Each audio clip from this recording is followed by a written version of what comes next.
pagkain ng tutoy.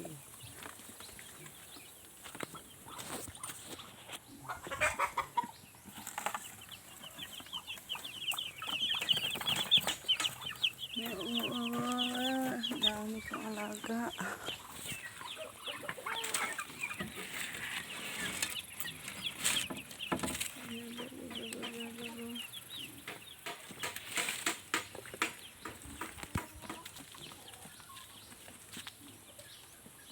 Tama ba yung ginagawa mo? Gumagawa ka ng katulong pero yung bubungan sako. Makatarungan ba yan sa 45 days mo?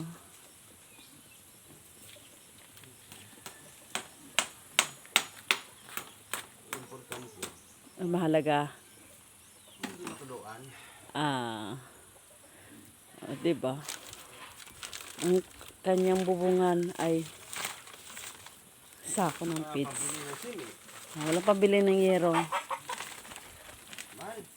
Mahal. Mahal ng yero. At least yan. Waterproof. Tapos hindi binibili. Hindi ka pa manina. Hindi ka pa masugatan. Galing. Meron na po siyang nagawa. Isa. Para yan sa mga alaga. Kumpisa siya ng kanyang business. Yeah. Panghanda lang yan para sa ano niya. Kanyang chicken.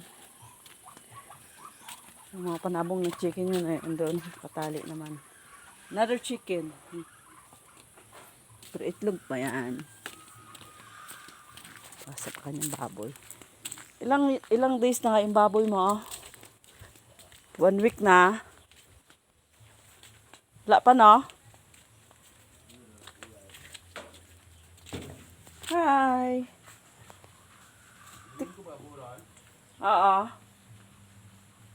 Wala pang isang linggo na. Wala pang isang. 1 week na siya sa Sunday. Hello. Daba po ni na sa bilog kaya sa uyahon. Tao, paano tara gina? Inano kara? Abo tara nang nina sinukaway nito. Ito naman ang aming bisita. Bisita na wala nang uwian sa kanila. O diba?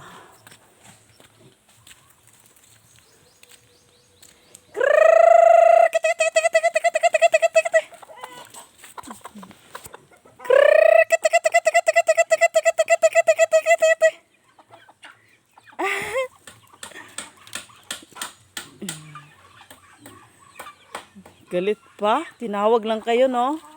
Hindi ko sinabing bigyan kayo ng pagkain.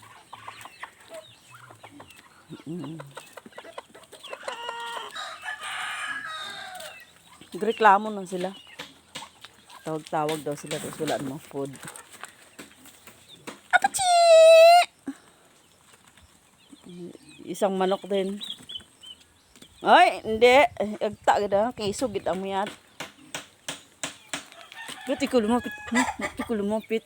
Ikaw lumapit.